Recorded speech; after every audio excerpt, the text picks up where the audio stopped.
Hi viewers, welcome back to Varsha kitchen. இன்றைக்கி நம்ம வீடியோவில் ரொம்ப சூப்பரான வெத்தலைக்கிழங்கு வறுவல் மீன் டேஸ்ட்டுக்கு எப்படி செய்யலாம் இந்த வீடியோவில் பார்க்க போகிறோம். இது வரைக்கும் நம்ம சேனலில் சப்ஸ்கிரைப் பண்ணாதவங்க சப்ஸ்கிரைப் பண்ணிக்கோங்க. வீடியோ பிடிச்சிருந்தால் கண்டிப்பாக லைக் பண்ணிக்கோங்க. ஃபஸ்ட்டு வெத்தலைக்கிழங்குல தோல்லாம் ரிமூவ் பண்ணிவிட்டு அதை நல்லா 3 டைம்ஸ் வாஷ் பண்ணி எடுத்துகிட்டு மஞ்சள் பொடி போட்டு நம்ம அடுப்பில் வேக வச்சு எடுத்துக்கலாம். இப்போ இது வேகிற வரைக்கும் நம்ம ஃப்ரை பண்ணுறதுக்கு தேவையான மசாலா ரெடி பண்ணலாம். ஒரு கப் அளவு கார்ன்ஃப்ளவர் மாவு, 1 கப் அளவு அரிசி மாவு, 1 ஸ்பூன் அளவு சில்லி பவுடர், 1 ஸ்பூன் அளவு காஷ்மீர் சில்லி பவுடர் கலருக்கு யூஸ் பண்ணிக்கலாம். நெக்ஸ்ட்டு 1 ஸ்பூன் அளவு கரம் மசாலா பொடி ஆட் பண்ணிக்கலாம். நெக்ஸ்ட்டு தேவையான அளவு உப்பை ஆட் பண்ணிக்கலாம்.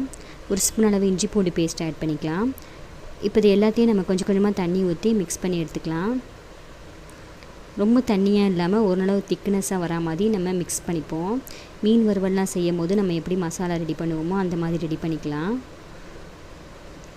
இப்போ ஓரளவு திக்னஸ் நம்ம ரெடி பண்ணியாச்சு. நம்ம கிழங்கு நல்லா வெந்துருச்சுன்னா இந்த மாதிரி கத்திட்டு குத்தி பார்த்தா நல்லா வெந்திருக்கு சாப்பிட்டா. இப்போ நம்ம ஃப்ரை பண்ணுறதுக்கு ஒரு பேனில் ஆயில் நல்லா சேர்த்தாச்சு, ஹீட் ஆயாச்சு. இப்போ ஒரு கிழங்காக இந்த மாதிரி மிக்ஸ் பண்ணி எடுத்ததுக்கப்புறம் நம்ம எண்ணெயில் போட்டு பொரித்து எடுக்கலாம். கிழங்குலாம் நல்லா காஞ்சதும் ஆறுனதும் நம்ம இந்த மாதிரி போட்டு எடுக்கணும்.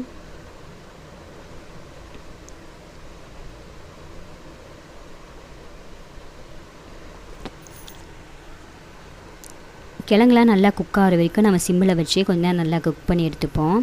இப்போ தான் மசாலாலாம் எல்லாத்துலேயும் ஒட்டும். இப்போ ஒரு சைடு வந்து நல்லா குக் ஆகிருச்சு, மறு சைடு இந்த மாதிரி பிரட்டி போட்டுப்போம். இப்போ மசாலாலாம் வெளியே வராமல் நல்லா குக் ஆகிருக்கு. நம்ம போட்டதுமே திருப்பி போட்டிங்கன்னா மசாலாலாம் வெளியே வந்து எண்ணெய் ஃபுல்லாக மசாலாவாக பரவிடும். இப்போ டபுள் சைடு நல்லா குக் ஆயிடுச்சு. நம்ம இது ஒரு பிளேட்டில் எடுத்து சர்வ் பண்ணிடலாம். இப்போ சூப்பராக நம்ம வெத்தலை கிழங்கு ரெடி ஆயிடுச்சு. இதே மாதிரி நம்ம எல்லா கிழங்கையும் ஒன்று ஒன்றா பொரித்து எடுத்துக்கலாம். இப்போ சூப்பராக நம்ம எல்லா கிழங்கையும் பொரித்து எடுத்தாச்சு. இது வந்து குழந்தைங்க இந்த மாதிரி செஞ்சிங்கன்னா நல்லா விரும்பி சாப்பிடுவாங்க. வெத்தலை கிழங்கு உடம்புக்கு ரொம்ப நல்லது, ஆரோக்கியமான ஒரு உணவு கூட. கண்டிப்பாக இதை நீங்கள் வீட்டில் ட்ரை பண்ணி பாருங்கள். உங்களுக்கு பிடிச்சிருந்தால் மறக்காமல் எங்கள் சேனலுக்கு சப்ஸ்கிரைப் பண்ணுங்கள். உங்கள் ஃப்ரெண்ட்ஸுங்களுக்கு மறக்காமல் ஷேர் பண்ணுங்கள், லைக் பண்ணுங்கள், கமெண்ட் பண்ணுங்கள். தேங்க்யூ.